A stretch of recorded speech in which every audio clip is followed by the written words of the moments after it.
يشرفنا، بسم الله الرحمن الرحيم. يشرفنا وجود دكتور امجد عبيد. دكتور امجد هو استشاري طوارئ، يعني سينيور كونسلتنت emergency ميديسن. هو الهيد اوف emergency ديبارتمنت في مستشفى الدكتور سليمان الحبيب في الخبر، والشيف ميديكال اوفيسر للفورمولا 1 في البحرين. ويعني له باع طويل في الامرجنسي ديبارتمنت يعني. بس حابب اقول ان الدكتور امجد ما شاء الله كان مخلص البورد بتاعه، وانا لسه يمكن مخلص الميديكال سكول بتاعتي. مش عايزين لا نكبرك، إله لا إله إلا الله. عايزين نكبرك. بس لازم ندي لك حقك. وهو استاذي ومديري، ويشرفني وجوده معايا النهارده. واتفضل دكتور امجد بقى، حضرتك غني عن التعريف. Allah يسلمك. بسم الله الرحمن الرحيم. Thank you very much, all of you, for this invitation. I'll keep it in English because we've got some non-Arabic speaking members and colleagues here. So we'll keep it in English. I kept the chat on in case you want to have any question and want to stop me, I will stop, but we prefer to keep the questions at the end of the session. So it's a very interesting talk actually that I personally had a couple of incidents with me on airplane when I'm traveling, and then I said, "Wow, what's happening? What can I do? What am I supposed to do? Is it okay to do anything? Am I gonna be liable or not? What happens? Is it something like do I treat a patient in airplane like I treat him in the hospital or not?" So let's just go for our nice journey. So pleasure and honor to be with you guys. Thank you very much, Dr. Hadidi, for giving me this opportunity to meet our lovely audience. And please, if you have any questions or any comment, please don't hesitate. Just put it in the chat. I'll be more than happy to respond to you. So nothing to disclose. I'm a medicine physician. I'm younger than what Dr. Hadidi was trying to tell you guys. So let's talk about this as a doctor on board. So you get a call at 30,000, 35,000 feet high. Thousands of medical emergencies that occur abroad every commercial flight per year. Physicians, we are at a very unique stage. We need to provide the critical care for a patient. Maybe just something very simple, maybe something very much life-threatening. And you are the only physician, maybe, طبعا, subhanallah, and we don't say, maybe you are the only hope for this patient or this person to survive.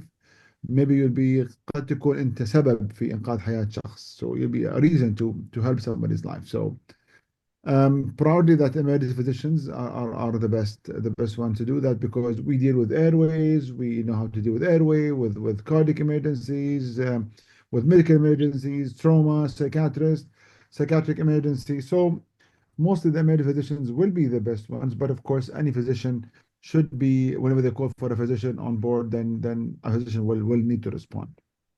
Okay, so aviation medical reality. Air travel is a highly specialized environment. Whenever you travel in a cockpit, it's not the same as the environment you are in the hospital, back in your clinic. It's a different environment.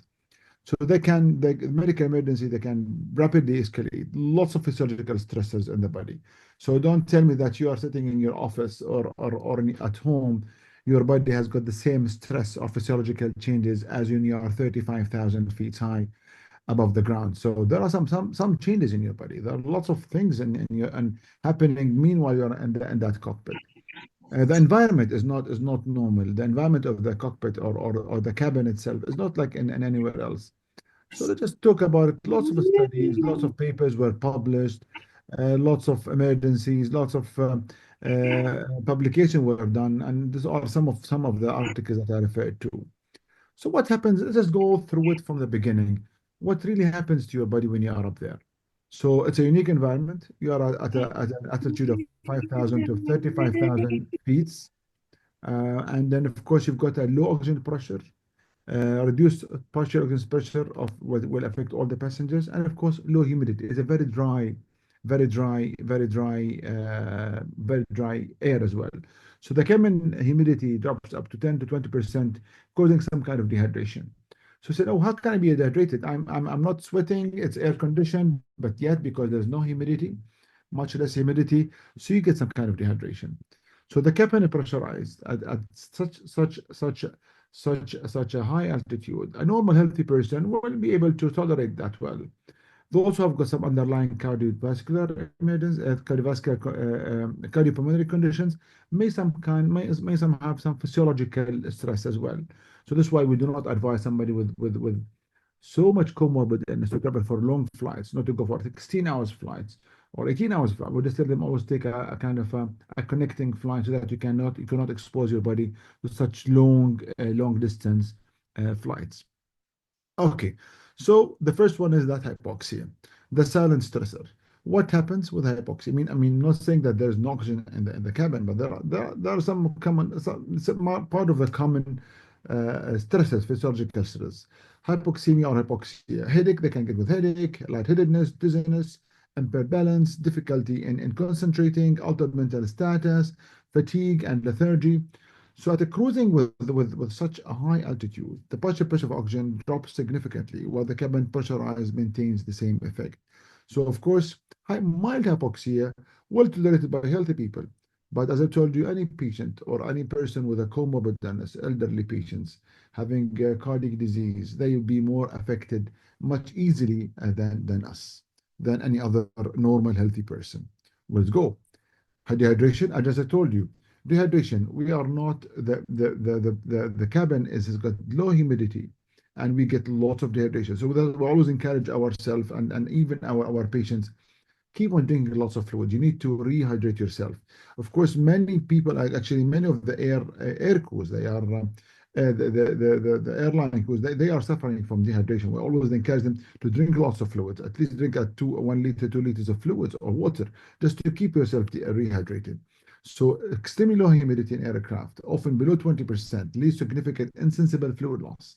This is the point, insensible fluid loss. You're not sweating, you're feeling comfortable, but yet you are really losing fluids. So up to 1.5 liters of fluids can be even lost by a patient for a long flights. Of course, not only that dehydration leads to fatigue, headache, and of course, as I just told you, can exacerbate any other underlying disease. Of course, alcohol consumption, limited mobility, dehydration becomes a key factor in many flight emergencies. So it's not only alcohol consumption, less fluids, they're taking alcohol or they're taking lots of caffeine as well. So they have diuretic effects plus dehydration will have got lots of superimposed things. So of course the circulation of the air. When I gave this talk firstly, actually, I was saying what's happening in the air conditioning of the airplane. So the whole air is being circulated. There is a central stone and there's a conditioned air distribution duct. So just keep on the air being circulated. They do not get air from outside, okay, from outside the cabin. And this is why it is very much dried, very much dried air. Another thing is called the venous stasis and thromboembolism. And there's very well known syndrome is called economy class syndrome.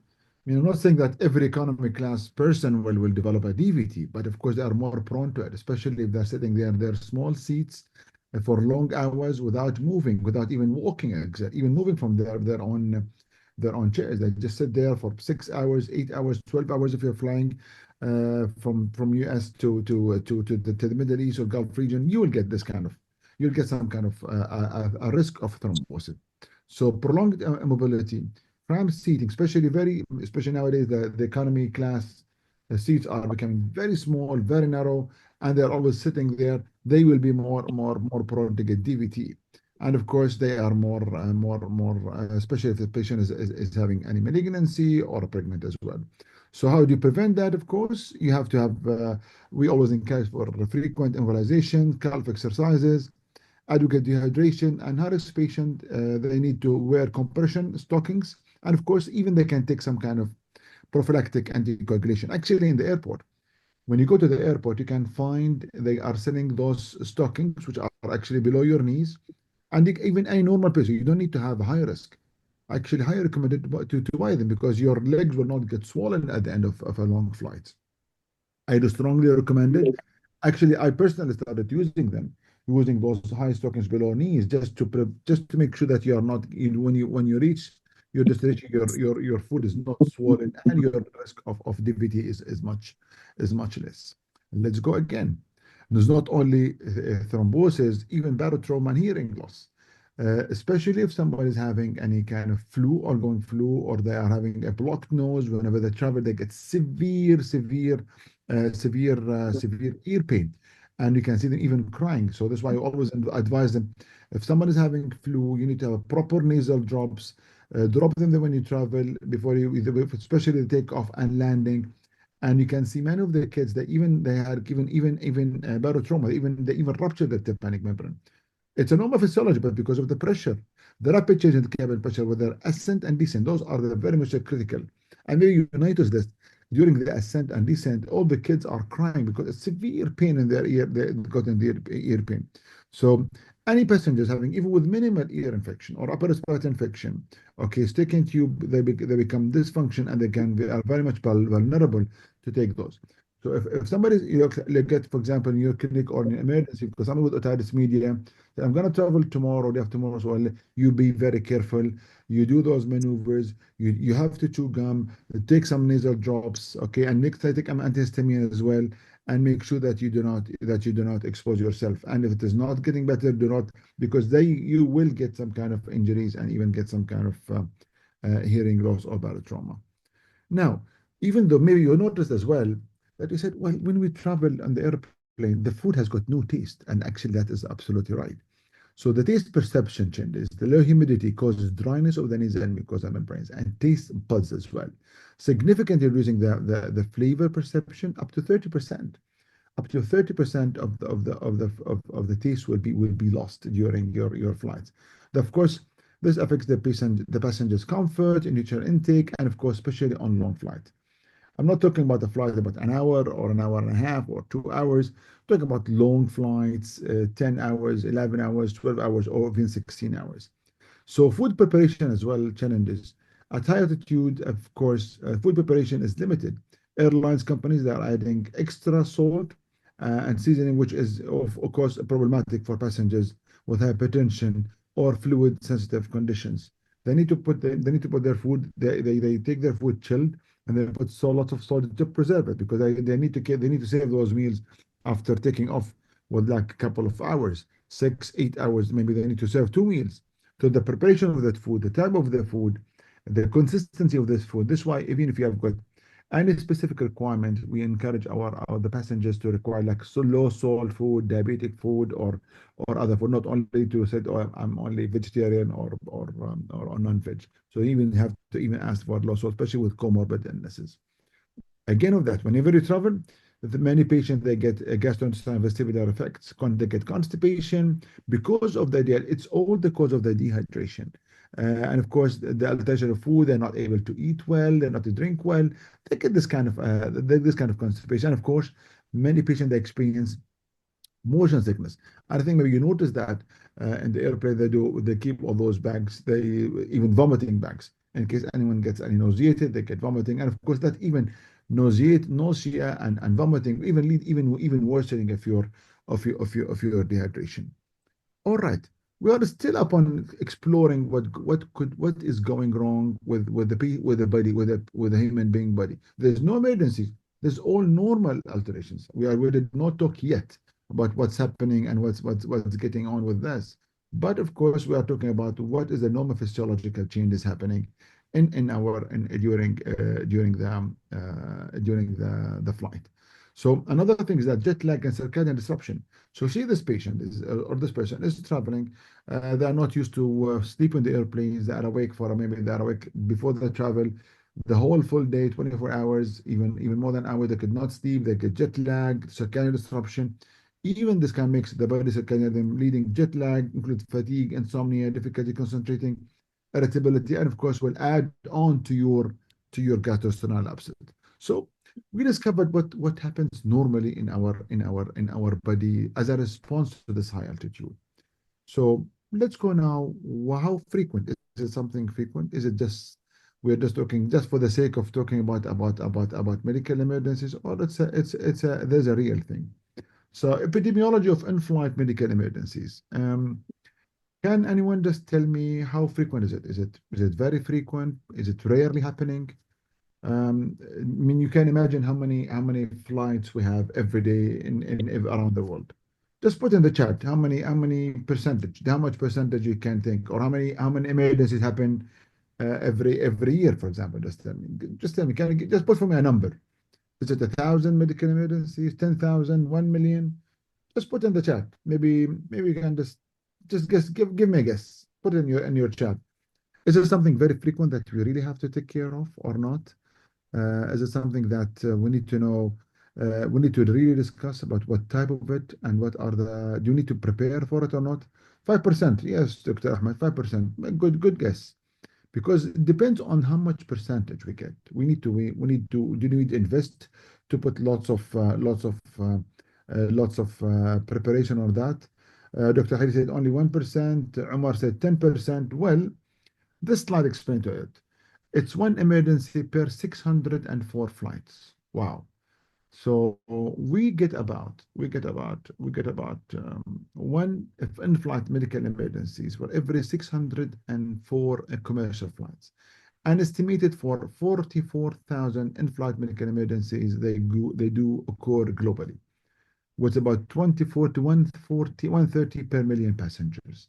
So it's not. Thank you, Hab. It's 1 in 600. Thank you very much. You're reading my slides. Thank you very much. So it's not something very rare, but it happens. And why not we prepare? Why not we make ourselves aware of it? I mean, we all travel. We many doctors are traveling around the globe. We travel for conferences, for courses, for training, for vacation. So it is happening, and once it happens, we make a difference. We knowing what's happening, it is something that we should really pay attention. We should just think about. So, what are the common? So, the major data from the airlines, they do have several emergencies. They complains mostly. What do you think is the most common emergencies happening? Just give me a guess. Is it something cardiovascular? Something is it syncope, cardiac arrest happens or not? Let's explore it. So syncope is about 50%, GI upset about 22%, respiratory symptoms, cardiovascular arrest. We get lots of in-flight medical emergencies. Let's go one by one, and we'll just explore it. We'll take it further from this point. Now, the most common in-flight medical emergency, syncope, is about 32% of syncope. Wow. So something, is it syncope? Is it pure syncope, like what I do in my hospital? And he comes to my emergency department, or syncope patient, I'm gonna have a full workup for him. I'm sitting in my emergency department. I've got access to all diagnostics and imaging modalities, but I'm there at 35,000 feet high. Do I have all of that or not? So syncope or pre-syncope, they are mostly it's a vasovagal rather than only a cardiac or neurological. And of course, mostly it is triggered by dehydration and anxiety, and of course, prolonged standing. So don't say that this passenger is having a stress because of the flight in the inside or in cabin. He's been maybe another flight, or another is taking like to go to reach the airport. Maybe he needs to take 3 4 hours before coming to the flight. Need to go for his packing and all that. So there are lots of stresses. So they can dehydrated, tired, fatigue, and then even so, then that will be even worse than with the atmosphere or with the environment of the cabin itself. Gastrointestinal symptoms, 14%. Like most is nausea, vomiting, abdominal pain are frequent. And of course, food poisoning. Maybe he's got some food with him, maybe ate some food from the airplane, or food even from the airport, or even got some food with him he bought from home when he travels. Respiratory distress, about 10% of the events. 10% causes include asthma exacerbation, COPD, and anxiety-related hyperventilation, pneumothorax, and rarely pulmonary embolism with patients, especially if they're traveling for long travels and they've got some kind of a comorbid or high risk. Chest pain, 8% of patients that get chest pain. Is it cardiac or not? We have to always think of, we always, as emergency physicians, we need to always think we need to rule out the most common or the most life-threatening conditions, which is ACS. And of course, it could be an anxiety, muscular pain, fatigue, and of course, some patients that can get aortic disruption. Seizures, wow, it's a 6% of events. Imagine a seizure that gets 6% because it's always triggered by stress, triggered with this kind of dehydration, with hypoxemia, with fatigability, and of course with an anxiety as well. So it can be with hypoglycemia, hyponatremia, alcohol withdrawal, okay, and of course if there's a head injury or a trauma. So those are the most common emergencies. So you are there, you got a patient with syncope, with chest pain, gastrointestinal, and you are up there 30,000, 35,000 feet above the ground. What can you do? What shall we do? Shall I just go there? Said, well, I'm Dr. So and so. I'm the best doctor in whole emergency medicine, but I've got nothing with me there. I mean, do I have nothing or do I have something? What are the resources available with me on board? Do I have access? Do I have any laboratory, IV access, cannulation, fluids, all the IV medications or not? Let us explore what are the possible assets or available resources for you to treat those patients. And of course, taking this, oh well, he's got a gastroenteritis or got a sync, or he's got some, he's vomiting. We'll just cut the pilot, please just stop here. You can just drop him down in any airport, go down. It's not an easy decision, and having a diversion of the aircraft is something a very major decision to be made by the pilot and to be made by the ground staff, by the aircraft control. Big issues. Not us as physicians who have to decide on that. So let's see what do we have here in our resources. So medical responses availability. We've got about 48% there are physicians are available, okay, on board. Half of the in-flight emergency, they did have a physician who volunteered to have the patient. That's actually very assuring. 20% they might have a nurse or a paramedic, okay, or other healthcare professionals, and 7% of the all in-flight medical emergency they lead to diversion rate. So there's a very small fraction of emergencies that they will lead to diversion of the flight. So 7% is not an easy. It's a lot of cost, a lot of burden on the other. I mean, it's not only the cost of the flight, the cost of the timing, the other passengers, and of course, is it available or not? Is there another alternative if they are in the middle of the airplane or if the flight is in the ocean, there are no nearby airport nearby except for a few hours. What will you do there? So yes, I would love to be like in this. If I've got an emergencies, I don't. I mean, the best thing is to have such a cabin with all my fluid, my defibrillator, my monitors. But unfortunately, you don't get all of that. Okay.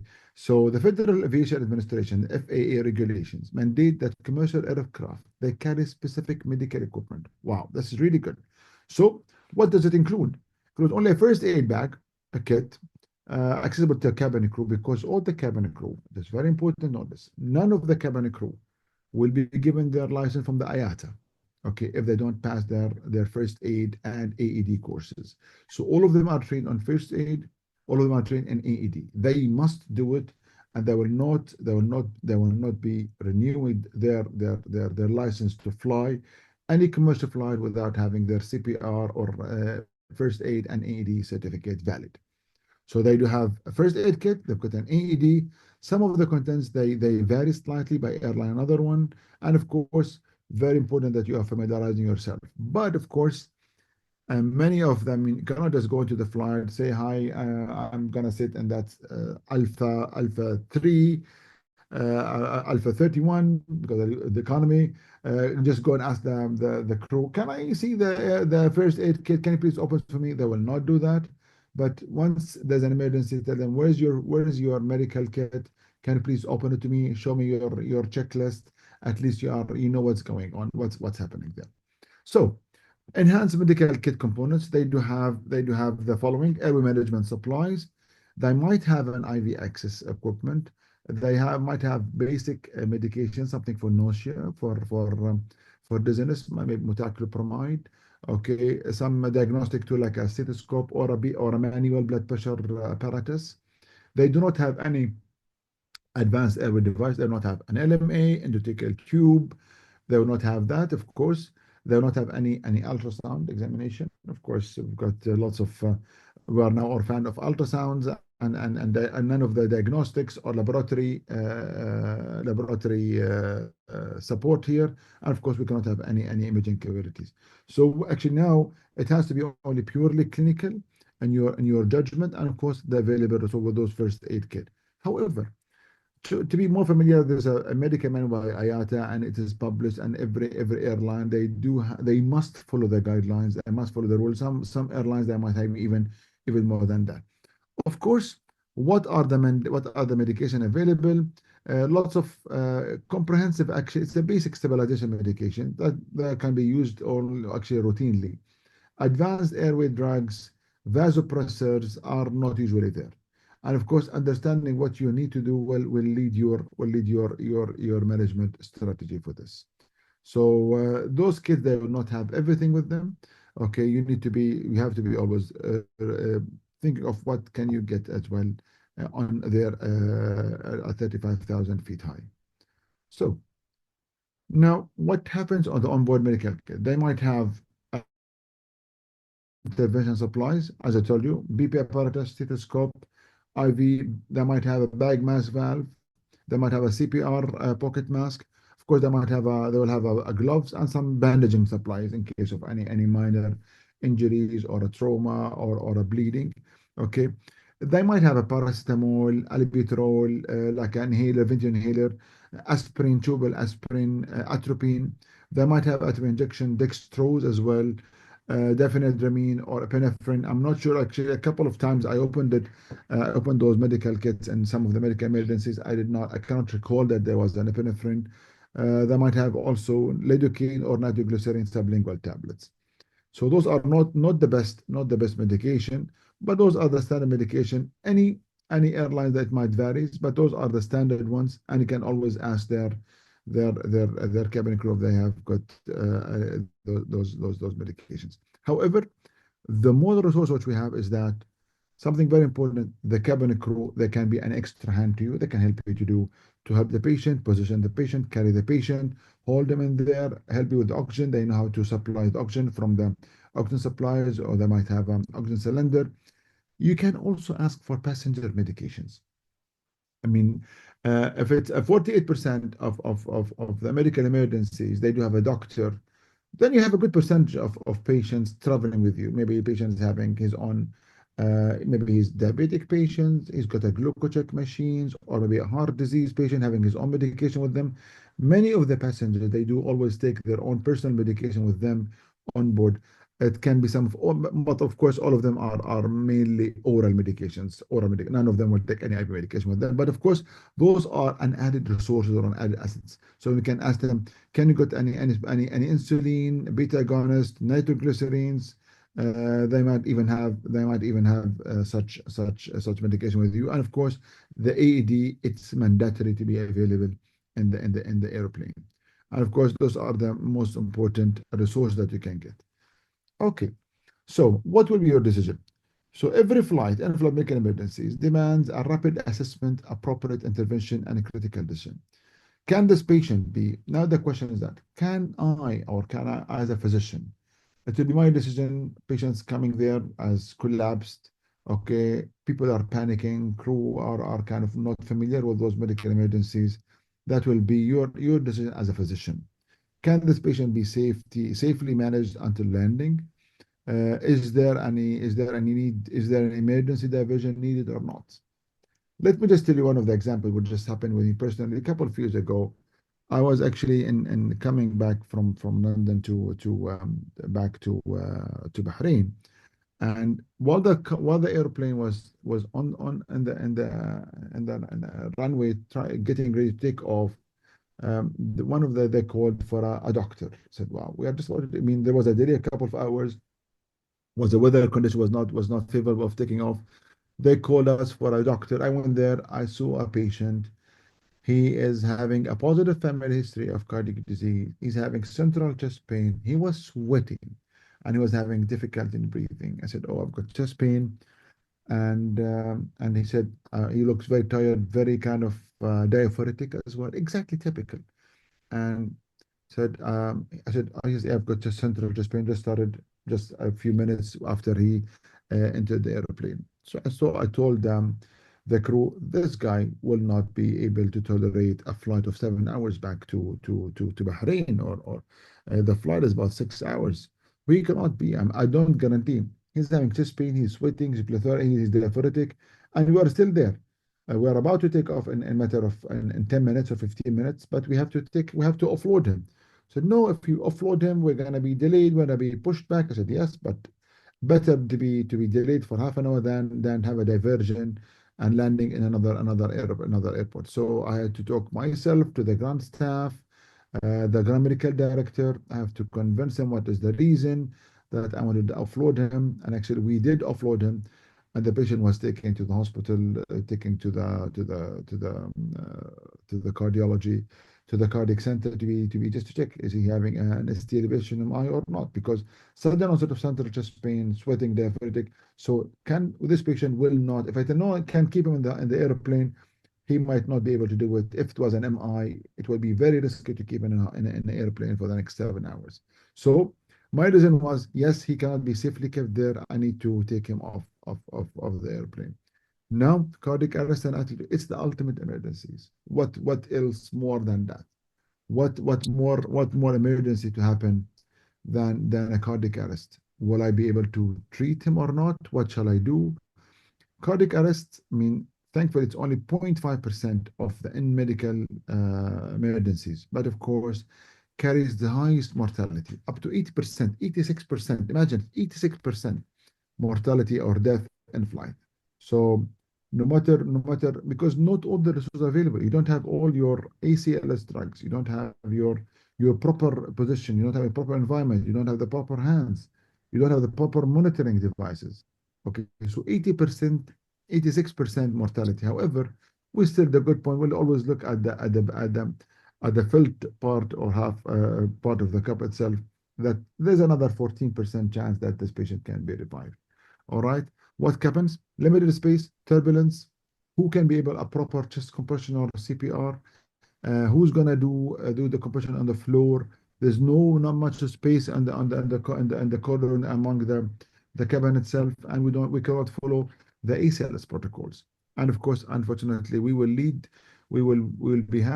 have to take the decision of terminating the efforts, and within 20 to 30 minutes, if ROSC is not achieved, because no matter whatever you continue, we are not going to get him if we are not going to correct we could not run the ACLS protocols. But this is very, very sad. And actually, as a matter of fact, only physician can usually only physician can announce the death of the patient. But of course, we have to adapt. And of course, there are lots of, it's not an easy decision to be made. Of course, patient especially actually, and of course, what Dr. Nasser is having a question, consideration of ventilator sitting, transporting, we will not tackle it, Dr. Nasser here. That's called an aeromedical evacuation procedures and protocol with the ventilator sitting. That's actually what your question is, that ventilator setting during transferring a patient. That's another topic, but we're talking about a regular passenger traveling in an airplane, going to vacation, and then he arrests, and what you will do that. We don't talk about the ventilator setting and what are the medical precautions for transferring a sick patient. Okay, now we will go to the next one. So I just told you about 0.5% of in-flight medical emergencies. ROSC within 30 minutes not achieved, we will need to terminate the CPR. Stroke. Could a stroke happen? Yes. It's about the incidence of in-flight emergency, about 2% of a stroke. Now the issue is that we need to use the rapid assessment tools. Is it the Cincinnati? Is the fast assessment? We need to, of course, any stroke patient, we need to write hypoglycemia. Is he hypoglycemic or not? As simple as that. If we don't have a glucocheck machine, which actually many of the passengers, especially diabetic, they do have a glucocheck machines, or they do have a glucocheck device with them, or like a finger or a sensor. I don't know, if not, then you can just give them a trial of some sugary food below under his tongue. Maybe it could be a hypoglycemia. It will not harm a patient if you give him some sugar, extra sugar, to rule out any hypoglycemia. Give some oxygen, of course. Do you give aspirin or not? Lots of controversy, unless you are really sure that this could be an ischemic stroke or not, which you cannot say it at 35,000 feet high. We cannot do that because we don't know, is it hypoxemia, or is it ischemia, or it's a hemorrhagic shock. But of course, always a decision. Your decision.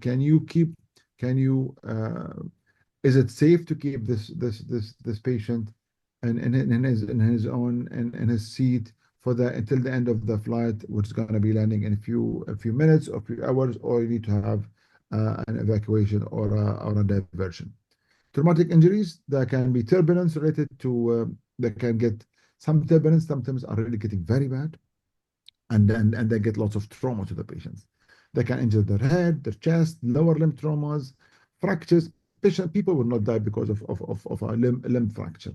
But if it's head injuries or or chest injuries, if it was really severe, is it something significant that mandates to intervene or even to divert the patient the flight or not? So what we will do is stabilize the fractures, try to have any improvised splint as we do in first aid. I mean, we do teach people how to immobilize fractures. If you don't have you will not have a splint, you will not have a Thomas splint, you will not have a Sam splint, you will not have all those sprints. You just put any magazines or a book, immobilize the fracture with a crib band, which is available in your first aid kit by the airplane, and control the bleeding if you can with a direct pressure. And of course, it depends on the severity of injury which this patient happens. If it was something severe head injury, because of that, you need to monitor him. If not, then you have to have a decision whether can this patient stay or not. Okay, let's go again. Infection. Somebody is having infectious disease, especially that was the nightmare during COVID, actually.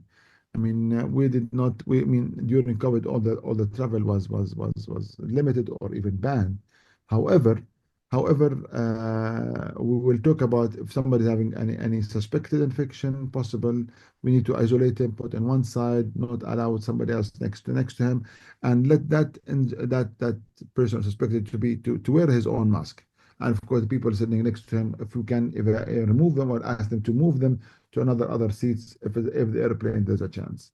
And of course, the crew need to notify the ground staff as well, for the receiving airport, that we might have somebody with suspected infection. Psychiatric emergencies, yes, and anxiety, stress, patient with even with anxiety diseases, they will be also more prone, especially with the stress of the travel. Of course, always think of safety. Safety, because if somebody is agitated, if a passenger is agitated or restless, or maybe even under the effect of alcohol, okay, he will do some harm not only to himself, even harm to the other passengers, or even harm even to the he will go to the emergency exit, try to open it, and he will be a very, very threat to all the passengers. So the air crew, I mean, actually, I knew that. I got to know that the airline crew are trained how to physically restrain a drop, and they do have some kind of what you call it physical restraints for them, for the passengers. And actually, I got a friend of mine who's an air crew.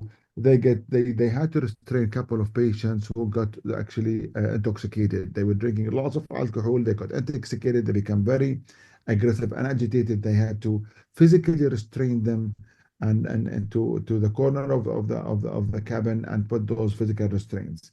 So you need to always think of safety first, to the passenger, to the crew, and of course the passengers as well, all of them themselves. So always make sure that documented, and of course very important that you document what happens. A good question by one of our colleagues: what happens? Am I by Dr. Nasser? Is there a legislative cover by physician treating a patient or not? Is it your license to practice? Absolutely, absolutely. Very good question, Dr. Nasser. And this is the slide I'm going to talk about it. Legal and ethical consideration. Providing a care at 35,000 feet raises the importance of legal and ethical questions. Do you have a duty to respond? What liability do you face? How should you document your actions? Wow, that's very important, mean, I wanna help people. I wanna help this patient. Okay. Do I have to respond to this call when I call? Is there a doctor on board or not? Or do I have to call? Do I have to say, yeah, I'm a doctor or not, or just simply ignore it? Let us talk about whether it's an ethical or it's legal or both. Let's talk about it. So duty to assist, yes. The legal duty varies by jurisdiction. I mean, some countries said if you're a doctor and you are called for a doctor to be seen, they said you are legally obliged to it. Of course, U.S. there is no federal law which compiles position to respond. However, professional codes of ethics strongly encourage you. I mean, there's no legal if you're a doctor and you said, is there a doctor on board and you did not go, there's no legal implications on you. It's only an ethical issue, an ethical commitment.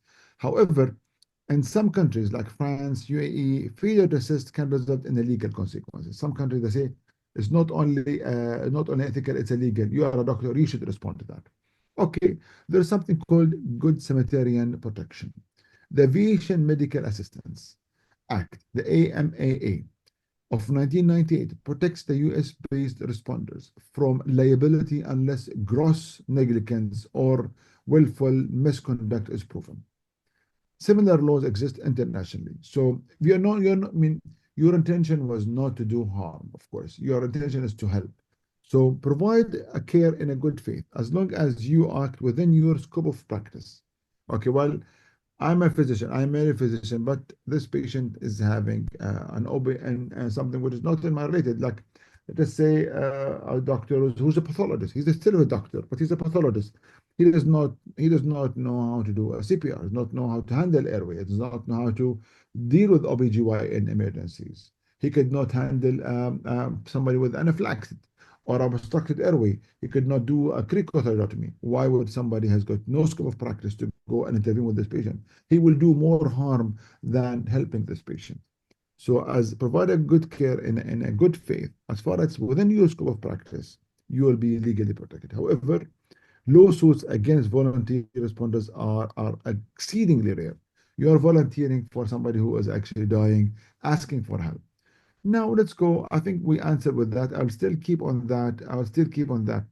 As far in KS or any over in the world, if somebody is asked for a volunteer to help, they will ask you always to prove your ID. Are you really a doctor or not?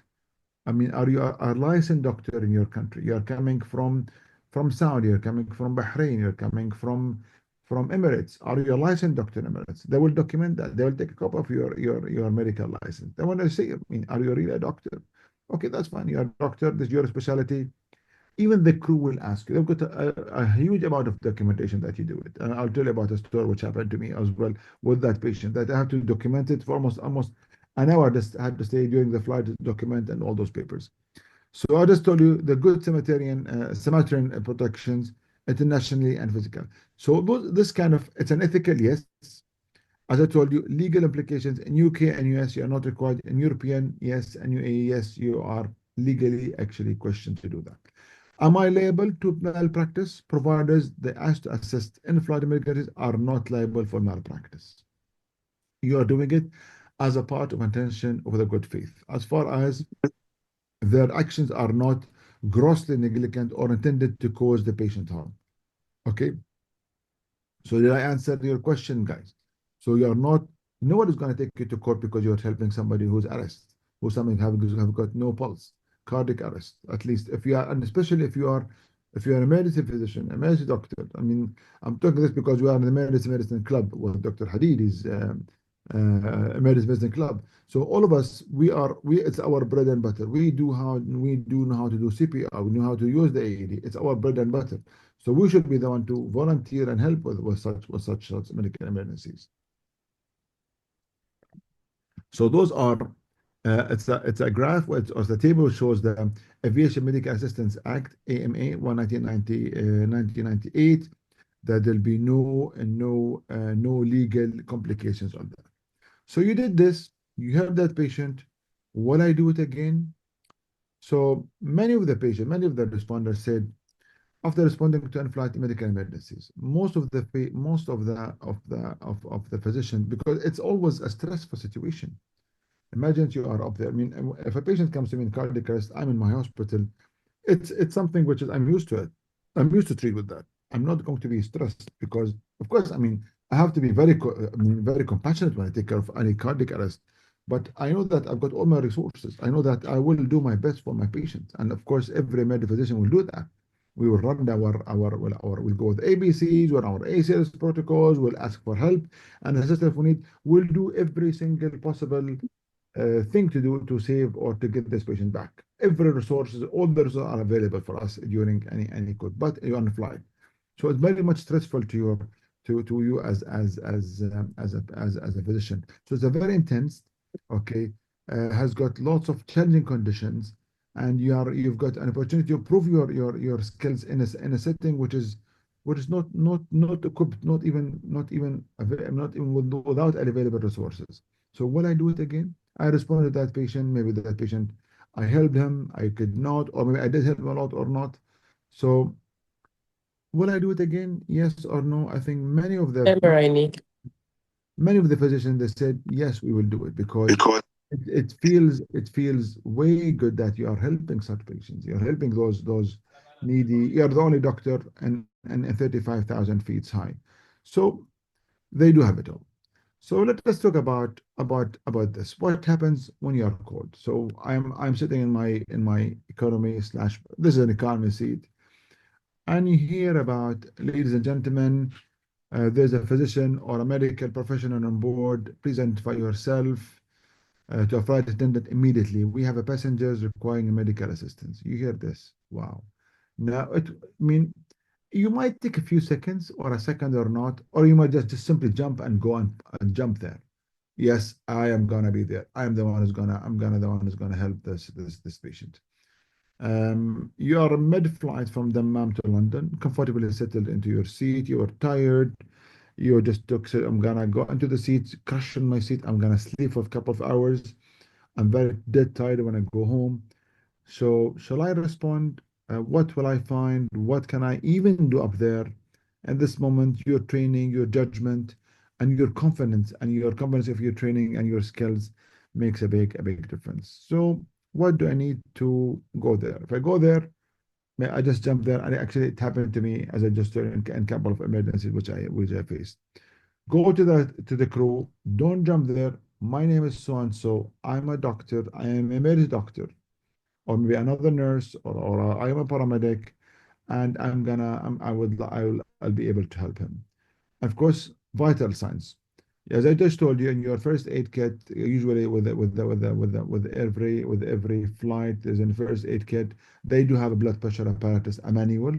Okay, they might have a stethoscope, and of course, you can check his respirations. You can check his pulse. Of course, that be part of your vital signs, and of course, anything, of course, always make sure that your documentation is there. Documentation not only in the hospital, documentations are very important, especially after when you respond to that patient. So thorough documentation protects you legally and aids in continuity of care after landing. So while the patient was first of all was talking to us, then became agitated, became unresponsive, and then you ask for a diversion. Or we had a 2 cycles of CPR for 10 minutes and we got him back. So those documentations are very important because that will help to continuity of care when you hand over the patient to another medical crew on the ground. Of course, if it's not there, just write a very brief narrative on any available paper to give it to the crew or to the receiving staff. So, cabin crew, you're essential help. They are very professional, they are just trained, and they will help. So don't say, well, they don't know, they're non-medical. As I just told you, every cabin crew is trained and certified to do first aid, CPR, and of course to use the AED. So instead, if you're doing chest compression, only you'll be a doctor. At least you'll be helping the crew to help. I mean, you'll be leading the crew. You need to lead the team. Okay, no one else as a physician. You are the only physician there on crew. You lead the team. Okay, ask on extra help. Ask for people to get you. And of course, don't forget about your resources. First aid kit, the enhanced medical kit, the AED available, the supplemental oxygen that they can give you. Actually, they've got a oxygen cylinder, or they can hook it to the oxygen supply. They've got some certain areas, different airplane, different setup. And nowadays, All the airplanes are becoming more advanced. They get more of those equipments. So what do I do now? Uh, I went there. I identified myself. I was brave enough to say I'm gonna go and help this patient. I told him I showed my ID card. I'm a physician. I've got my hospital ID. Actually, we don't carry them always, but just keep it in a copy in your mobile phone. Always. I mean, I don't know who does not have a smartphone. Just keep a copy of your hospital ID in your mobile phone in case an emergency. You need to prove that you are a healthcare provider, a doctor or a paramedic or a nurse. So what shall we do now? Well, let's go. I always believe in systematic approach. ABCs. We always say we always teach ourselves and our residents and our students. We always have to have an ABCs. We have to have always have your own approach. So identify yourself, assess the safety.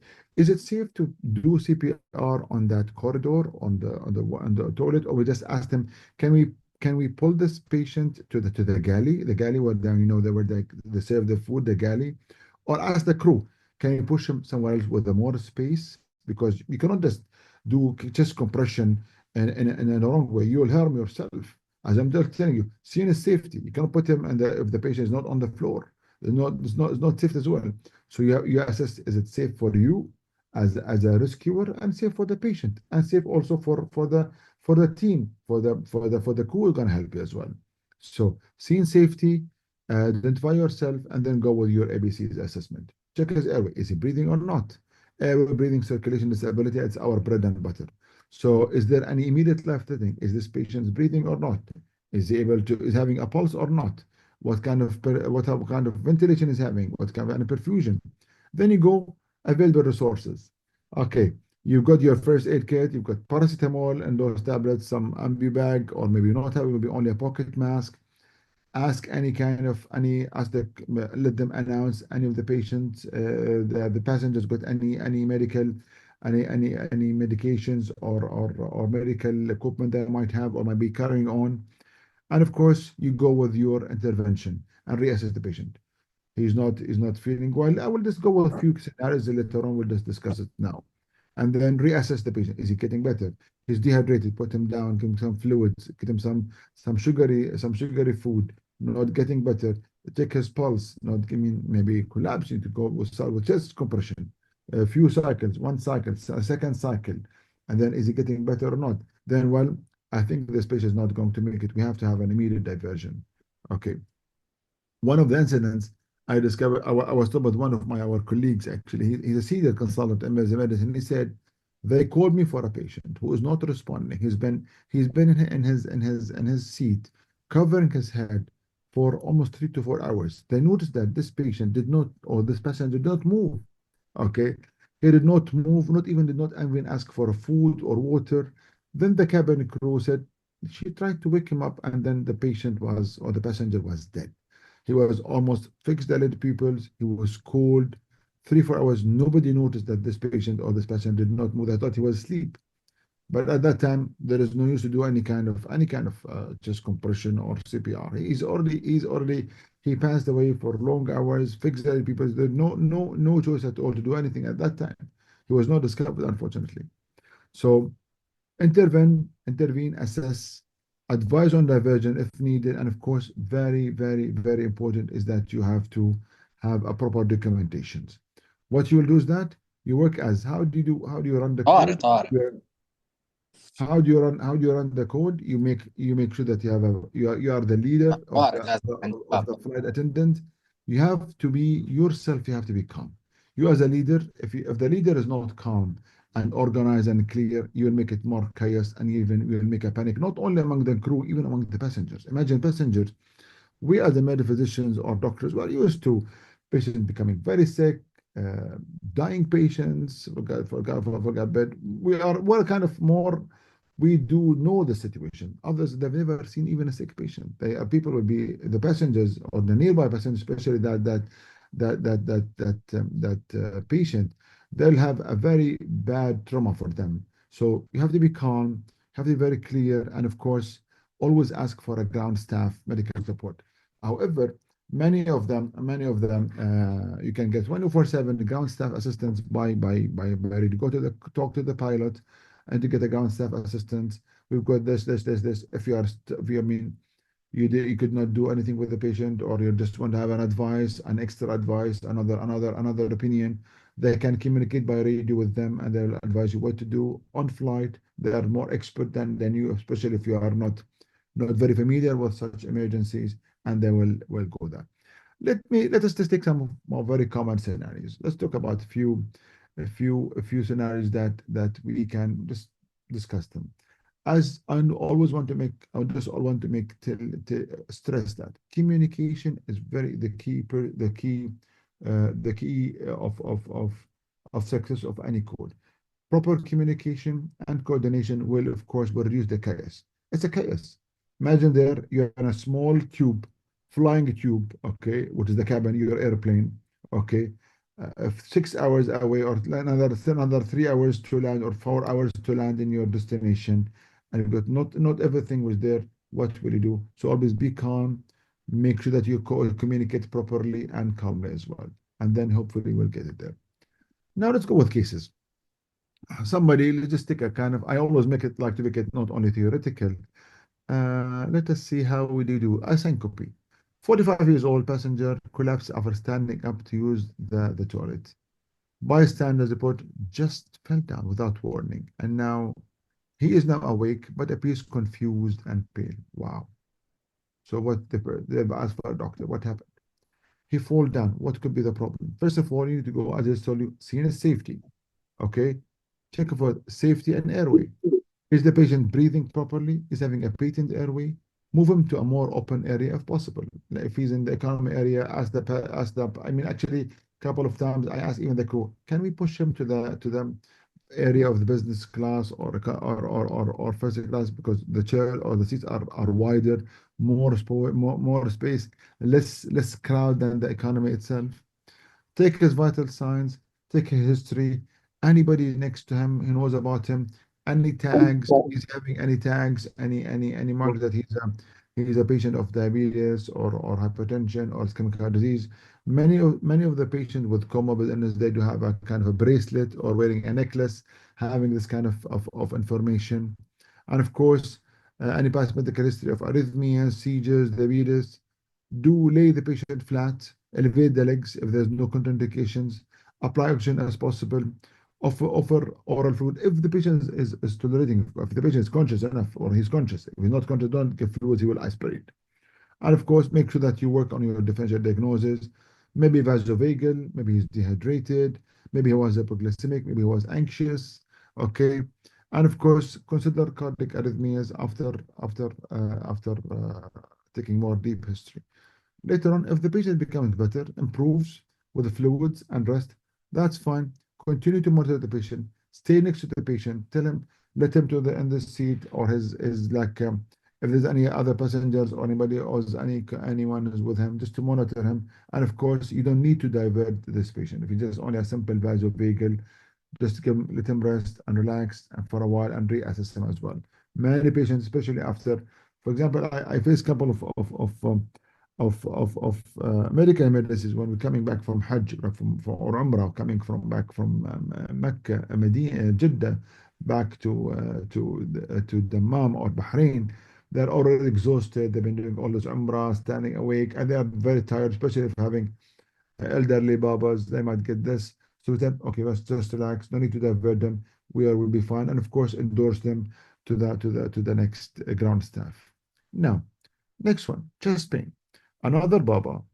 And of course, Dr. Salwa, I absolutely agree with you. Clear the scene.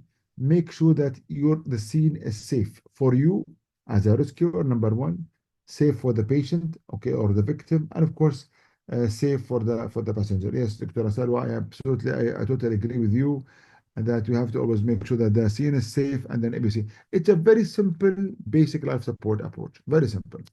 Now we talk about chest pain. Somebody coming with a chest pain, or just a patient or a passenger complaining of chest pain, 60 years old woman complaining of substantial chest pain, discomfort, said it started 20 minutes ago. She described it as a pressure relating to the left arm, appears diaphoretic, anxious, history of hypertension, hyperlipidemia. I think this reminds you with the patient that I had myself a couple of years ago. ABCDs, he approached it. His breathing, airways is fine. Breathing, vital signs we got them immediately. She's a bit tachycardic, but she looks pale, diaphoretic. I cannot, maybe there's a delayed capillary fill. And of course, intervention, what you can do, you can just get some oxygen, maintain an oxygen saturation as 94. If you've got a pulse oximetry and with you on the airplane, you can give aspirin 325 if there are no contraindication to chew as well. Okay. I would rather refrain from giving a nitroglycerin for this patient. I'm not sure about her, especially if blood pressure is not, we could not get a blood pressure. If you have got an IV access in the airplane or the first aid kit, yes. If not, then have to always, you have to really make sure that this patient will be properly, you need to report to the pilot that it could be an MI. I need to divert him. But of course, ask for the AED. Put your AED pads. Even if the patient is there, keep them there. In case this patient collapses, he is already, the AED pads are already there, kept there for monitoring. In case the patient deteriorates or collapse or you lose him, you can deliver the shock immediately without delaying the shock.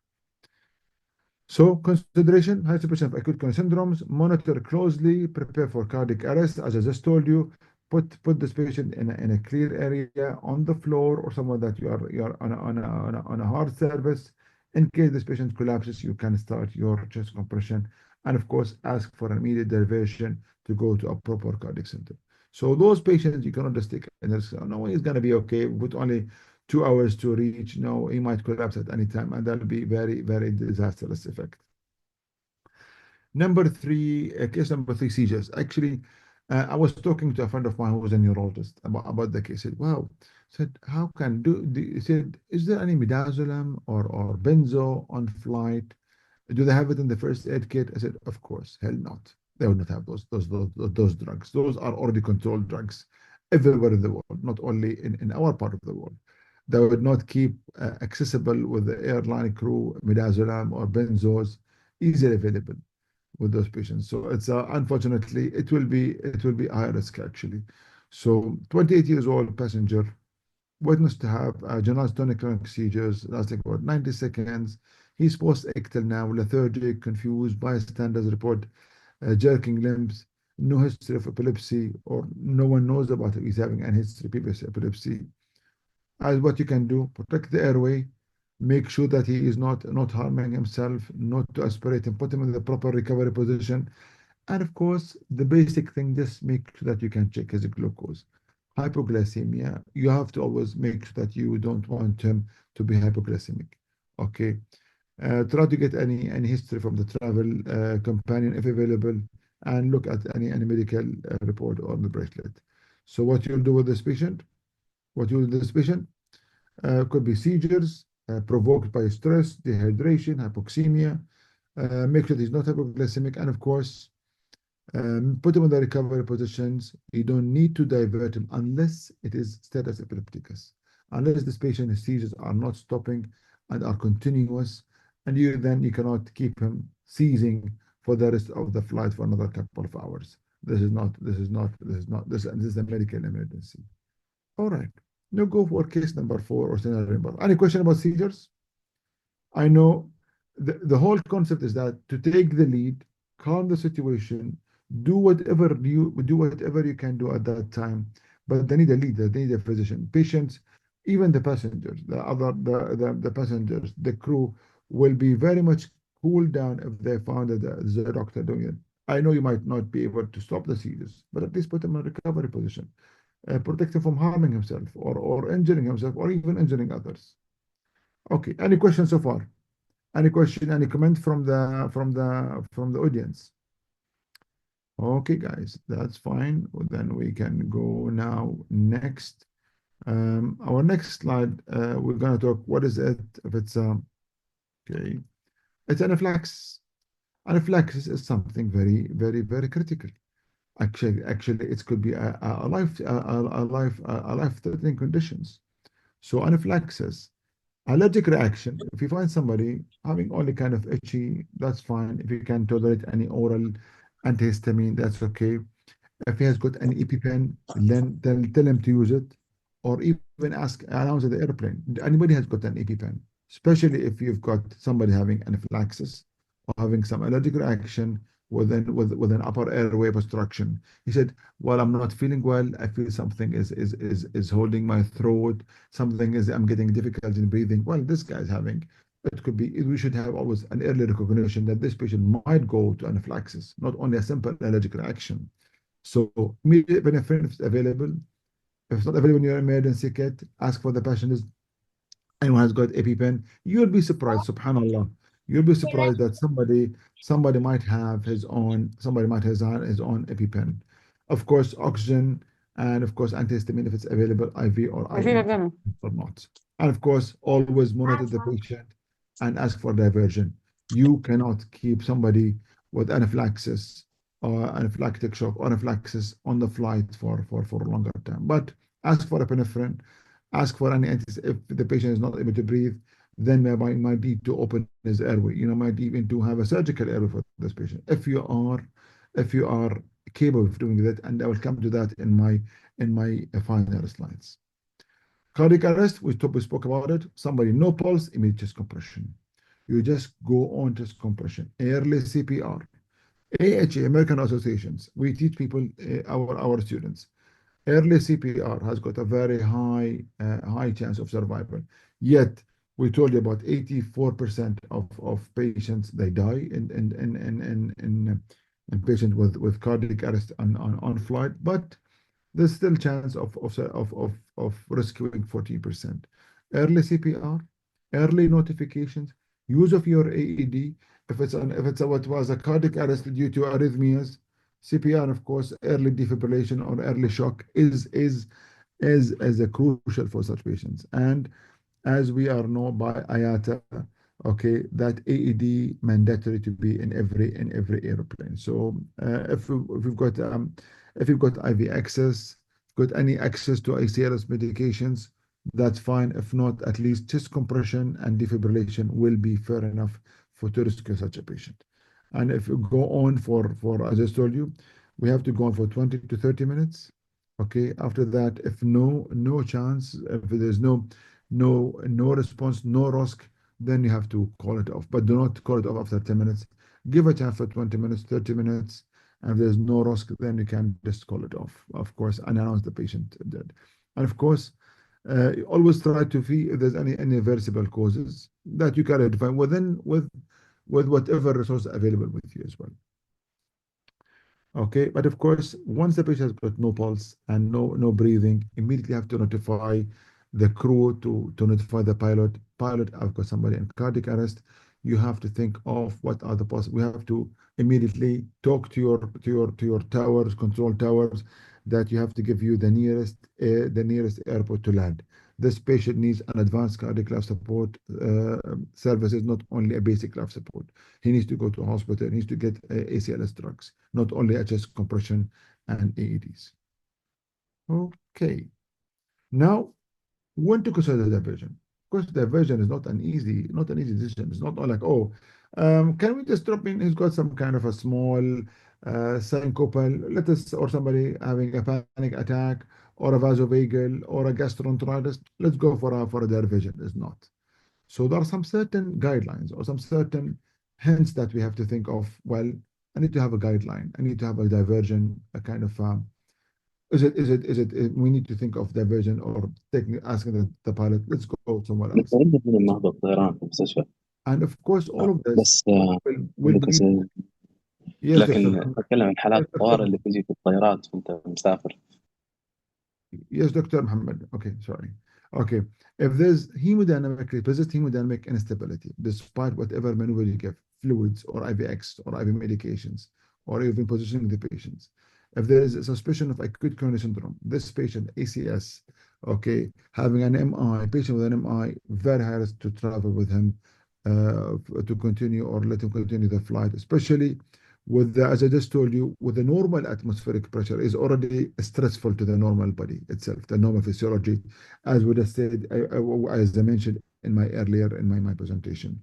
Stroke, somebody with a stroke, acute neurological emergencies, having any kind of deterioration, stroke can be deteriorating, is deteriorating. he's getting worse. We don't want to lose this patient, and we want to provide the best service as early to transfer him or to divert him as early as possible. Somebody with a severe asthma or respiratory failure, no matter of whatever ventilation inhaler you can give him, this patient might need to be intubated, might need to have a mechanical intubation. He needs some more of advanced medication, not only a ventilation inhaler, IV steroids, we give epinephrine as well.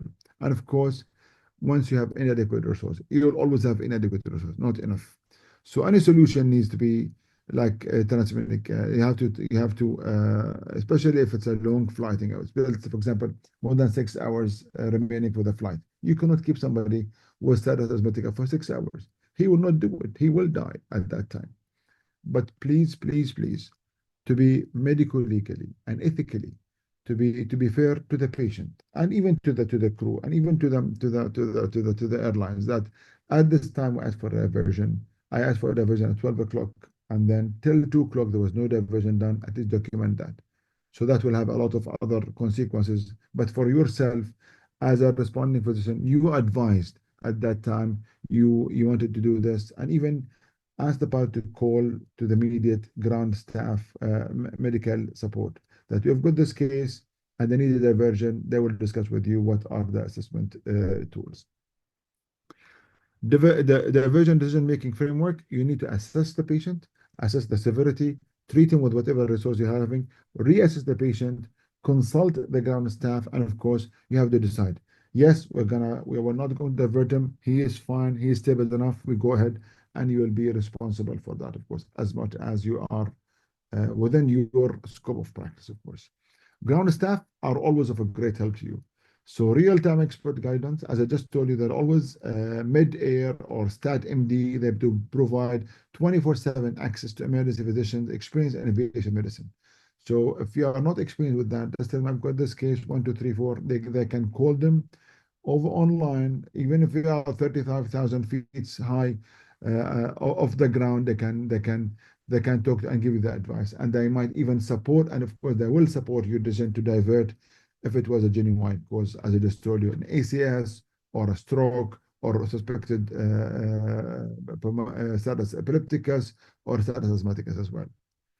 So what are we just need to summarize. What are the unique challenges at 35,000 feet high? Diagnostics are very limited, unfamiliar equipments, language and cultural barrier. You might not be able to talk to that passenger's language. Maybe you speak English, Arabic, maybe a little bit of Urdu, but you don't speak Tagalog, you don't speak Chinese, you don't speak Japanese, for example. And of course, very stressful environment, not only for the patient, for you as a physician. I will be very stressed, of course. I will be very stressed. I'm alone there. No one is helping me. I don't have my own nurses, my own team, which will help me. My nurses, they do help me with my code. They know what I'm gonna order next. But up there, the crew, the non-medical doctor, the non-medical background, it will be very stressful situation for everyone, for the physician, for the patient, for the crew themselves, the airline crew, for the passengers, and even for the victims' family or them. So what happens? How can we control this crisis? How can we resource management? Stay composed. Stay very much calm. Lead the team. Don't panic. If you panic, they're gonna panic. If you panic, it's gonna be a chaos. If you're gonna panic, it's gonna be chaos. If there is a chance to revive those 14% of cardiac arrest, you will have zero chance. You will lose it. So you will not help anybody by panicking, shouting, and screaming and getting confused. Just cool down, relax, and you can do that. And of course, you always make sure that you take a chest compression. You hold for me the oxygen. You please do for me, help me to get medication from the passengers. You do talk to the pilot with the crew around you. They will all help you and they will all lead you, but you have to show your leadership skills. Now, the question is that, how about if I don't want to do all of that? Why not? I purposely looked for this picture. Well, ethical consideration, when not to intervene. So shall I jump or shall I not? Shall I jump the cliff here or not? So that was a decision. I don't know. Do I need to do it or not? So things that you should not do it. Okay. If you are intoxicated, I mean, many of the colleagues, maybe they were just taking the medications, maybe they drank alcohol, or you are ill, you are not feeling well, you don't feel that you are well, you are febrile, you're yourself, you are ill as a doctor. We are human beings, of course. We do get ill. So don't do it. You'll be harmful to the patients. If the clinical situation is clearly outside your scope of practice, with all my respect, we're all, I mean, we doctors, but we're different. If you are a critical care, emergency physicians, anesthesia, or even a surgeon, you know how to do chest compression, you know how to do CPR. But if you are a pathologist or you are somebody who's or an epidemiologist, you're a physician, but you do epidemiology, you're public health. You are not, the last time you attended a patient was like 10 years ago. It's going to be harmful to the patient if it's beyond your scope of practice. Or you are a dermatologist. You'll not be able to do a proper chest compression. You'll not be able to manage an airway. You don't know how to manage the anaphylaxis. I mean, I'm not underestimating any of my colleagues' specialties, but it depends on your scope of practice or whatever you've been doing. Maybe you are a pathologist, but you are part of the first aid group in your hospital. You are part of the first responder. That's fine. Something beyond your scope of practice, something that you did not do it. Don't do that. Another thing is that if the patient or the representative simply told you, we don't want you to help us. This patient is a cancer patient. He is DNR. We are flying him back home. We want him to die back home. Please do not touch the patient. So there's a clear DNR order. Family relative of that passenger said, don't touch him. You do not, no, I'm a doctor. I'm going to do CPR for him. You will not. So if it's a clearly something that it's in rare cases, do not impose yourself. And of course, if they refuse, document it in your documents. They announce for a doctor. You went there, identify yourself. You showed your hospital ID that you're a physician, that you're capable of helping him, but your help was denied. And the relative said, sorry, we don't want your help. We are thank you very much. And we want him to let him go in peace. That's fine. But this has to be documented. No one is gonna blame you. Now the question, well, fine, I'm gonna help patients. I don't mind. I'm gonna help any patient whenever I'm on flight, any medical emergency, I'm gonna be there. So how do I get ready? Wow. How do I get ready to get ready for any flight medical emergencies? That's kind of a very kind of a weird slide. I mean, I can get ready if I'm in my hospital waiting for my trauma cord. The ambulance service told me, oh, I'm going to get you a polytrauma patient. I'm going to get ready. Yes, I'm going to put my gowns on, put my gloves on, my goggles on, activate my team. That's the way I get ready. But how do I get ready on flight? I don't know. Let me just see how do you do that. Maintain my BLS and ACLS. Good. Keep my cards on, refresh myself. I'm not saying to do those things to do before you travel. Okay, before you travel, you have to reserve your hotel, your accommodation, your transport, your entertainment, whatever it is. Buy gifts for your family. But I'm telling you what, maintain your BLS and ACLS. Learn some aviation medicine basics. Why not? And of course, know the legal context. It's a small investment, like an hour ago, and just invest an hour, like what just now talking with us now, us chatting about this. It's a small investment in preparation can significantly really boost your confidence and effectiveness, and if called upon to respond. Carrying a pocket reference maybe, or your mobile or your app, just read about it. Why not? And of course, if you want to go deeper, lots of resources are available. IATA Medical Manual, New England Journal in Flight Medical Emergencies, Federal Aviation Administration US, and Civil Aviation Authority. They can do publish guidelines if you're really interested in that, and maybe after my talk, maybe inspired you, okay, that you educate yourself. We keep on educating ourselves. Why not? Knowledge is not going, knowledge is always power. And knowledge you can help. We as doctors have got our own help to do that. And of course, when you travel, I'm not telling you like this doctor here, wearing his scrubs, with a stethoscope, holding his bag with him. You're going to operate somebody in the airplane. I'm not telling you get ready as this gentleman. But it's not a real picture, by the way. It's an AI generated because I could not find a doctor traveling in an airplane or an airport with all his gears on. So carry identification license. Know where is the AED located. I'm not telling you buy your own AED, put it with you, of course.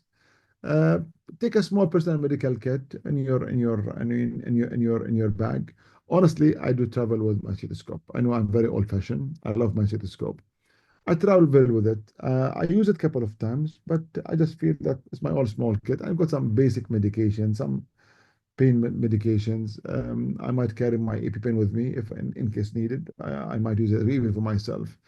But of course, but make sure that you don't take injections and needles with you because lots of airline regulations, they will not allow you to take lots of medication, especially if you don't have any permission with that. Small oral medications in case, and of course, within the accepted and reasonable amount. Don't overdo it, of course. As I'm telling you, whenever you have this, recognize early that there's a problem. Whenever you are cold, there is a recognize that is it something airway problem, breathing problem? Is it only something very simple, vasovagal, gastroenteritis? Communicate with the crew, with yourself, and of course, make sure that you are always calm under pressure. Those are testimonies happening from the two emerging physicians. They are real world insights to reinforce the core principles, early recognition, communication, and third documentations are the fundamentals of effective in-flight emergency care. So your training prepares you for this. Trust yourself as an emergency physician or a critical care physician. So the first one, the single most important thing I did was stay calm and communicate clearly with the crew. They were incredibly professional and made my job so much easier. That was one of the emergency medicine consultants' testimony. The other one is an emergency medicine resident. I did not have half the equipment I'm used to, but I had the skills. Trust your training, trust your physical exam, it's enough. So that's what's a year two emergency medicine residency program resident. He did those testimonies. So you are a physician. Only simple resources can, with you being calm and focused, you can do some kind of help upstairs up there in 35,000 feet high. So again, I'm repeating it again and again and again. Stay calm as it is. Stay calm, communicate clearly, look for any tools available. Okay, do not panic, do not shout, do not scream. All right, document thoroughly after the incidents that to make sure that things are properly being handed over to the next medical team either on the ground, and of course, show compassion. Maybe somebody so that you really care. Compassionate care is it's an art of treating such patients, whether the passenger himself, the passenger's family or companion, or of course to the other passengers there. They say, oh, this doctor is really taking care of our patients. Okay, so remember, you're a human. Your presence can care profoundly, impact the patient and their family, even in the most austere conditions. So compassionate care, even at 35,000 feet high in the sky, you can still take care of patients, regardless of the resource available. But no one is going to blame you. No one will blame you. Okay. So when you hear the call, is there a doctor on board? You can carry on with your training, judgment, compassion that define your specialty. Responding for any responding to any in-flight medical emergencies is challenging. It is unpredictable, but any times it's always a rewarding for you if you make a big difference. So it's always an opportunity, of course, to make a real-time difference. You'll be the only hope for such people to survive, or even to make them comfortable, or even to calm them down. You'll be able to comfort. You might be able to save life, or simply offer a reassuring when the presence of a moment of a crisis. So in such a situation, you will be really the only source of comfort and reassurance for the patient and up there. So get really prepared. You are capable of doing it if it's within your scope of practice. And of course, it's always you we as physicians, as our oath, we're always there to help our patients. And thank you very much for listening to me. And this is my email if in case you need any to communicate with me or any questions or any comment. I'll be more than happy to answer you. And I think I took longer time. I'm gonna put the video on now. If you can just see me clearly now. So any questions? I'll be more than happy to answer your questions. I'll stop my screen share now. You are most welcome, my dear doctors. MashaAllah, yani, We have got a 64 participants, and I'm very happy and very proud to have such a good crowd actually. Thank you very much. شكرا جزيلا So, دكتور أمجد. الله يسلمك يا دكتورنا. شكرا جزيلا بجد، كانت محاضرة أكتر من رائعة. الله يخليك يا رب. بس طولت شوية عليكم، لا معلش خدنا. بالعكس بالعكس. احنا قلنا ساعة او ساعة 45. I think 1 hour and a half or 1 hour more than this. بالعكس انا المحاضرة بتكلم كثير، معلش. كانت دسمة. لا لا بالعكس، كانت محاضرة دسمة فيها معلومات كتيرة، وحضرتك دخلت في أكتر من موضوع. يعني البداية المقدمة في الأول عن الامرجنسيز اللي ممكن تحصل، والتشينجز اللي هتحصل في الفسيولوجي والاناتومي بسبب الفلايت. فدي حضرتك كانت مقدمة ممتازة وأكتر من ممتازة. و... الله يخليك. وطبعا يعني عجبتني قوي فكرة ان الواحد يسافر وهو لابس السكراب واخد الحاجة بتاعته معاه. ايه رايك؟ عجبتك؟ خلاص، خذ معك الشنطة والايدي واللايف الواحد باك. يبقى جاهز لأي حاجة خلاص بعد على المحاضرة بتاعت طول. الدكتور أمجد. الله يعطيكم العافية و thank you very much. كانت ما شاف ولا سؤال يعني. أنا I'm very thank you for your thank yous. I'm very happy that you like that يا جماعة. وحاضرين. I wish that you don't have any of the medical emergencies, but if you did have it, please stay calm and try your best to help those patients up there. الله يعطيكم العافية يا رب إن شاء الله. شكرا جزيلا دكتور أمجد، شكرا جزيلا. Thank you very much وتصبحوا على خير إن شاء الله. نشوفكم على خير إن شاء الله. You take care. الله معكم. باي باي. مع السلامة. مع السلامة.